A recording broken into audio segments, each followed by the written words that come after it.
Reaching higher and higher steps on the ladder of career is not easy. It is said to be not easy, especially in the pharmaceutical business. How do you see it from your own perspective? The perspective of your career, of course. Yeah, look, I mean, for me, it has been like a fascinating journey, right? And I would say that it depends on what your goals in life are. I think, like, of course, every woman is able to grow within the pharma, especially nowadays that there's much more openness on female leadership styles, on giving also like other supporting networks. And as I said, like maybe it was not like as quick as I would have hoped or thought of, but still I think it allowed me to have a very balanced life.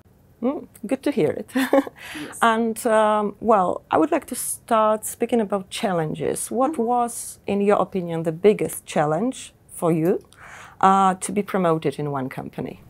Yeah, well, I think most probably for people like me who have been growing steadily in the company, one of the first challenges is time.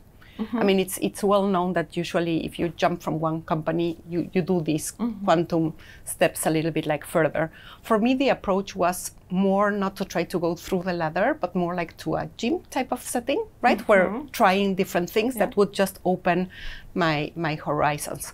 But then I would also say that when I started working, it was not the times where females, especially in very traditional countries, were that empowered to grow. And most probably I grew with lots of men around me, but great bosses, great mentors, and was always looking for a source of inspiration. And that was difficult to find in a certain time, especially not only thinking about leadership, but of what I call at least a very balanced life. One thing I'm very proud to say is that beyond having like I would say like a very nice career within this industry and this company, doing more than 20 years already, and having the chance to lead across different cultures and countries, I can also happily say that I'm married with 3 kids. So there was always like a moment where I could pause and rebalance what was coming first. And this is basically one of the things I always share with the females, right? Take your choices the way it fits to you. I don't say my recipe is the right one, but take the choices that you think will allow you to get where you want to. Well, great.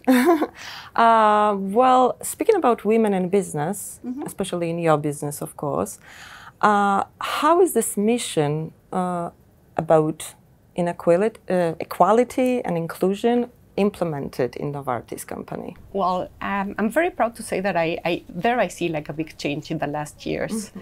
Not only speaking about like female empowerment, but also female leadership style. I think like how we're coming across, the way we communicate, the way we can empathize has been recognized. And that's why you see, not even in the pharma industry, but across more females reaching very high positions. At the same time, I think as a company and very coherent to our mission and not only bring innovation, but also ensure like the best access solutions for most of the population. I think we're also ensuring that people can have a safe space to grow, right? Internally, have a culture where they can speak up, share their thoughts, which of course is enabling more equity. And then of course like programs that are not only designed for females, but also like for males on a parenting leave, for example, on having flexible ways of working, supporting into the learning journey. So a variety of topics that we're doing as a company, and I'm very proud to share. You mentioned empathizing. Empathy seems to be one of the biggest and most important values in Novartis company, but as well also in the other companies, naturally. Leadership started basing on it. What are the other values that you would like to base on? I think there's a couple of them, and very coherent also with the way Novartis is set worldwide. One is the inspirational piece. I think we're all driven by a mission, by the impact we want to make, and this should be a source of inspiration.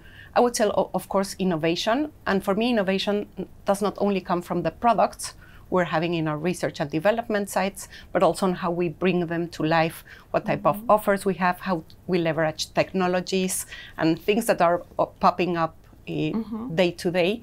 And also, I would say, enabling the right cultures, right? And this ethical behavior, but also empowerment and accountability to the teams. Well, you are a general manager in one of the biggest pharmaceutical companies in Poland. and as well in the world, actually. And what can you say about women's health right here in Poland, in our country? Yeah, well, I think like women's health in Poland is facing some challenges as around the world, right? And most probably I would say that the first thing I see is that we need to partner much more with the healthcare ecosystem. And this is not only like a business for the pharma industry, but it has to do with how we liaise with governments, with patients, with healthcare professionals, all of this. It's also true that, especially in Poland, during the last years, we see unfortunately, some numbers dropping. And for example, when I think about breast cancer, it's still one of the biggest killers for females, especially. When I see the COVID impact, I mean, it deteriorated in Poland 1 year at least from the female health that we had in the past. You see that it's deteriorating, and for me, it's not only about the impact this has in the health, but for me, like of course, like healthy women, we need for the better care of the families, for better societies, and also for a healthier future. Thank you very much. It was the last question. Thank you very much for the talk. It was nice to meet you. Likewise, thank you so much. Thank you.